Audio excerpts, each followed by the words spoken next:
Friends,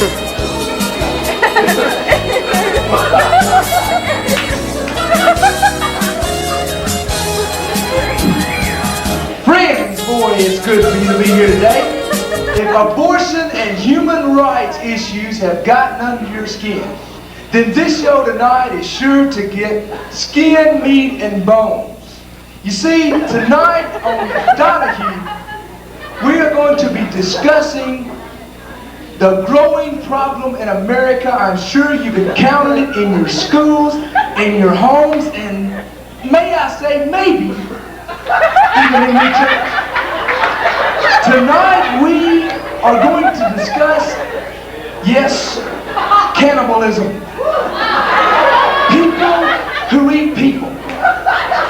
Now we know that this is a growing problem across our nation. And we're going to get to it in just a moment. Nice.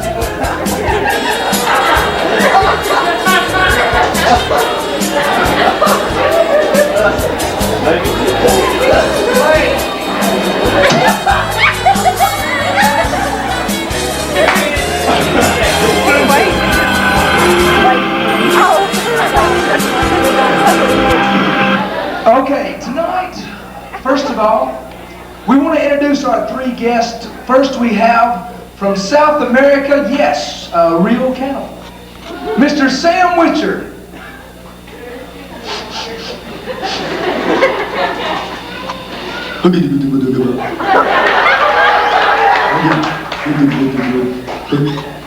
And I need to get a word from his interpreter, Miss Ann Terpreter. What did he say there? Also, we have on our panel tonight none other than Dr. Libby Rule of the ACLU. Miss Libby Rule. Hi, fellow Americans.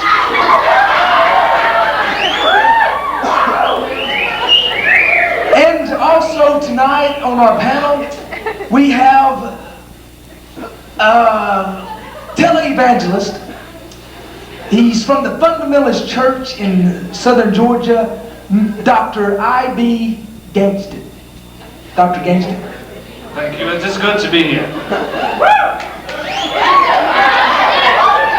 Now let's, first of all, we want to get our opening comments from the cannibal himself. Do you have any opening comments?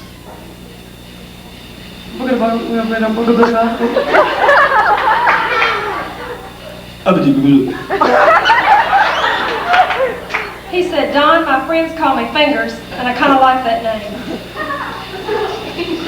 I hesitate to ask this, but we've got to know, why do they call you Fingers? Fingers? Oh.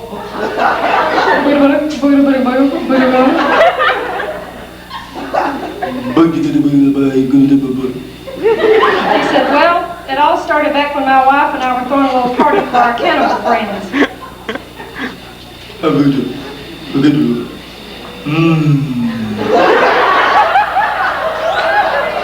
And my wife made this ring finger pie that was just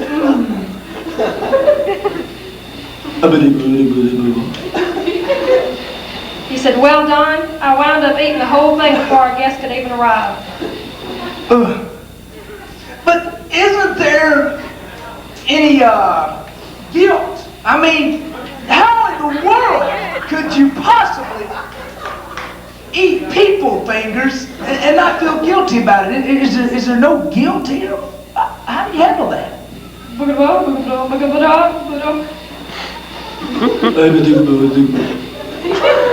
He said, absolutely nothing. Not Don. I enjoy it. The way I look at it, it's my life and I can sustain it any way I choose. Don, I guess you could call me a people person. Well, we got to get our next guest in, and she's been awfully busy lately, but once again, I want you to give a round of applause to Dr. Liberal of the ACLU.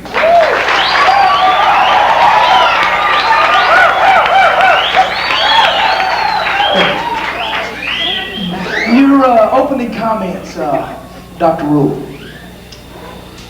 Well, Dan, I've been sitting here wanting to applaud this man. He's a shining example of the wonderful advances that we in America are making in areas like this. I'm so happy that we're allowing people to exercise their evolution-earned right to choose. I must point out, Don, that the Fingers and others like him, cannibalism is more than just a diet. It's a way of life. And I've also got to get in our last guest, the tele-evangelist from Georgia, Dr. I.B. Genstit. My friends. My friends. Excuse me, interpreter, what did he say?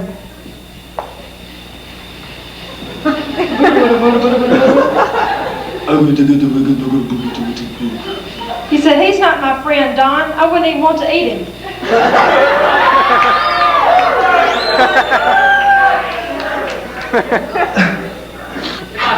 Please, I want to ask you, Don, is this cannibalism merely a personal preference?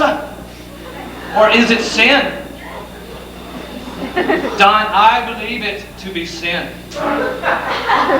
And I will briefly tell you why, with 3 points and a poem. Point number 1.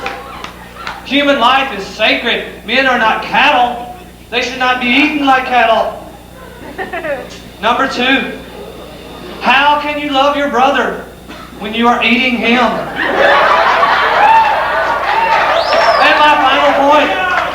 Eating him may cause your brother to stumble. And as the late, great Freddie Flintstone once wrote, I must end with this poem. I like to eat dinosaurs, so big and so lean. But I couldn't eat Barney, that would be mean. My heart tells me that I should give, but cannibals would make bedrock a bad place to live. And I believe all men are created equal. And as for Fred Flintstone, I won't eat people. Don, I would like to conclude by saying this cannibalism thing is bad. It is bad, bad. It gives new meaning to the word bad.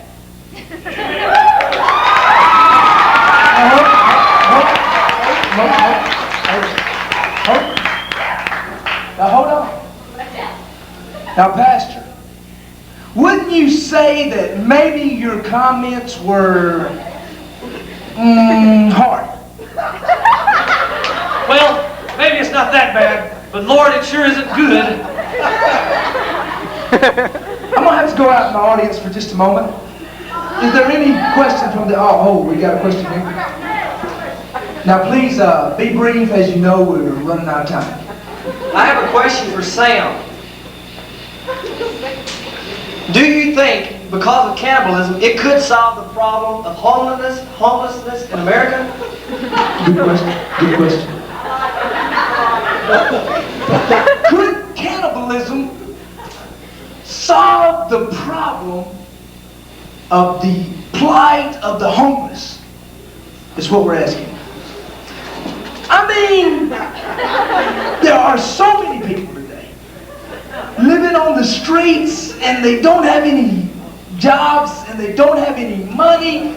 And what we want to know, Sam, Fingers, excuse me, is could cannibalism actually solve the plight of the homeless? I mean, really. I'll go.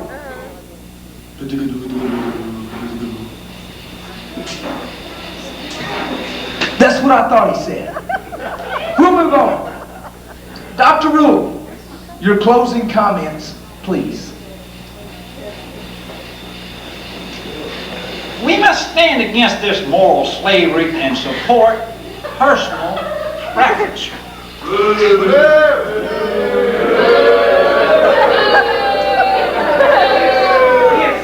Folks, that's all the time we have today.